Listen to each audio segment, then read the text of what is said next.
These are the plaintiffs, Kareem Glimpf and his wife, Raina. Kareem says he bought an iPhone from the defendant, and as it turns out, he can't unlock it because the defendant hasn't paid it off yet. The defendant admits she hasn't paid the phone off yet in full because it's on an installment plan. The thing's useless to him until she does, so here they are. They're suing a phony baloney for $500, the amount they paid.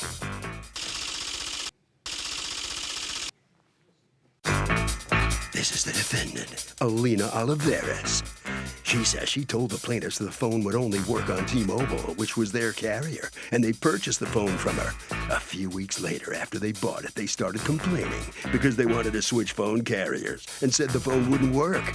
Bottom line, she gave them a good deal on the phone. She has a good heart and would never rip off someone, and is quite upset she's being sued today because she did nothing wrong. She's accused of phoning it in. All parties, please use your right hands. Welcome back to the People's Court. Next case on the docket. The plaintiff on an iPhone from the defendant, and it won't unlock because the defendant didn't pay it off. But the defendant says she told the plaintiff it would only work on T-Mobile, and they wanted a different carrier. It's the case of iPhoning. Thank you, Douglas. You're welcome. Kareem and Raina Glimpf, you are suing Alina Oliveras for $500 that you paid her for an iPhone 7 Plus. That apparently you're having trouble porting to a different carrier. Tell me what happened.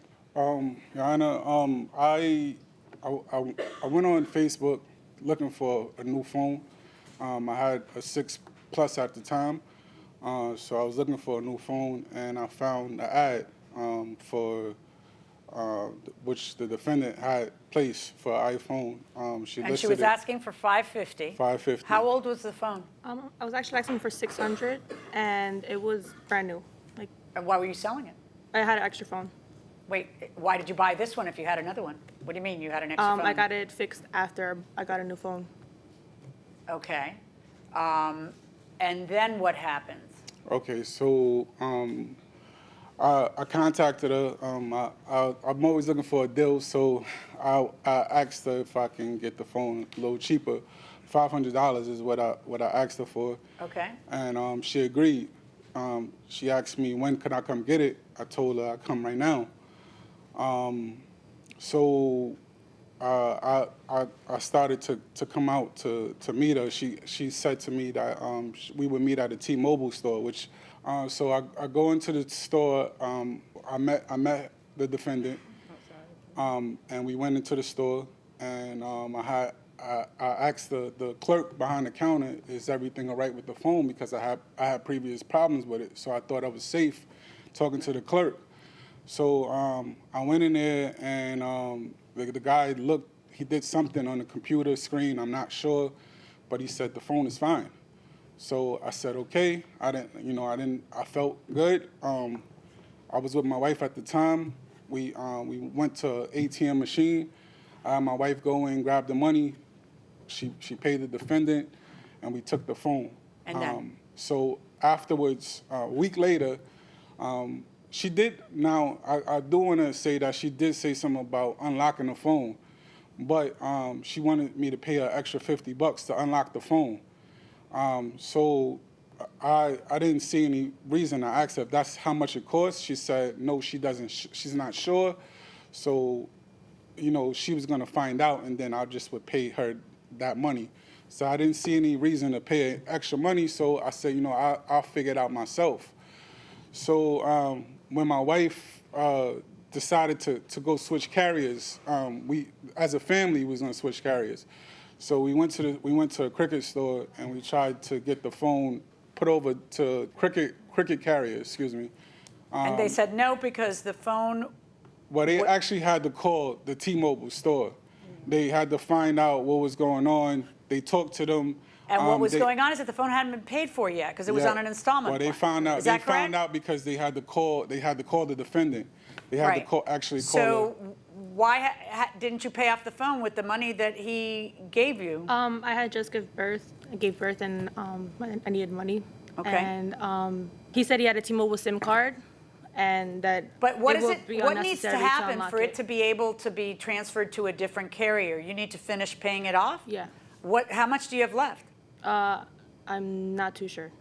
But it's being paid though. Like my Right, but it can't switch to a different carrier until you finish paying it off. Everybody's Yeah. on the same page on that? Yeah. That's the truth? All right, and so how much do you still owe? I'm not too sure.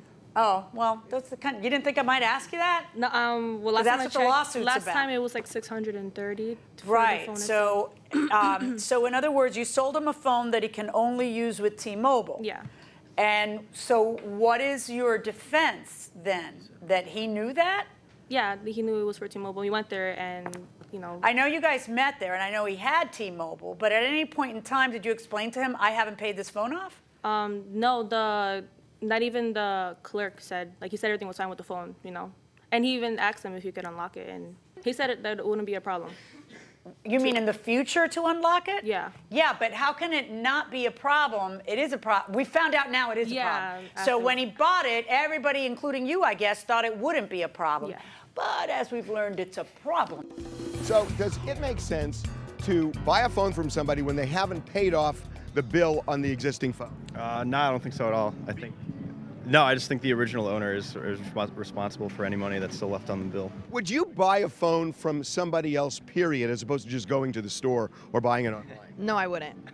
It's kind of risky, isn't it? I mean, it would seem to me it's just kind of risky. You don't know what that person owes. You don't know what that person did. Yeah, I mean, I don't think it used to be risky a few years ago, but now with these leasing programs, you really don't know. You know, like back in the 1800s. Exactly. Gotcha. Going inside the courtroom. It's a problem. So then you call her and you say, listen, I'm gonna need my money back because I can't use it unless I stay on this more expensive plan. And she says, She told me that she wasn't able to pay for the phone until September when she started working. I told her that was fine because I thought in my heart, Your Honor, I really did thought she was genuine. I didn't think that she knew, and I figured if you know, if she's making a mistake, I'm okay. You know, I was okay waiting. so in June or July you bought it? In July, And exactly. then you said you'd wait until September to be able to use it? I was. Wow, I he had sounds no- like a really patient guy. And what happened in September? Oh, I got my job mid-September. I started working at Dunkin' Donuts. But Right. I'm a single mother, so it's like money's really tight. So you told him that you would give him back his money? Not all of it. I said it like, you know, it's not new anymore, and you used it, and I don't even know No, the he condition. couldn't use it because he couldn't switch. Does the phone that you bought from her work? It does work. Oh, correct. but only if you're in a Wi-Fi? No. Only it if you work- use It T-Mobile. work. I can use the phone. I can call. I can do. What is it you can't do? What I can't do is if you have a phone that's not an iPhone, I wasn't able to send you messages, a picture. I wasn't able to do that because the phone was blocked. So I wasn't able to do that. I went back and forth with the carrier, talking to them about it, thinking that it was something on they end that was messed up with the SIM card. But comes to find, I never knew the phone wasn't blocked until we went into. You never knew that the phone hadn't been paid off. Well, yeah, and yeah, yeah. I therefore didn't- right, they correct. block just when you're It won't texting let- images and Images, correct. Images, right? It won't. Right. It would, I would have to couldn't- use my phone to send any Messages, pictures to yeah. someone else that he wanted to send. So we couldn't use all the features of Yeah. the phone. Yeah. Because she didn't pay it off. So she tells you And- she's going to pay it in September, and then what does she do? She said she pay was off gonna- the phone No, or she give said him she back was the gonna money? refund the Refund, $500, and we were gonna give her I the never phone. said the 500. I never said. Or 500. what? So I'm very curious to hear what she thinks is I fair. don't know. Not the full 500. You know. Like, Why not? Like, in other words, it's not like you advertise a phone that said, and you won't be able to send pictures. Well, won't be I able to mean, text the any phone is still pictures. being paid for, which like he never told me that. He never told me that it wasn't sending messages. He never told me that. He just said he couldn't switch carriers. So Well, either one of those is not a good thing for a phone. Yeah. Right? Can you send pictures on your phone? yeah.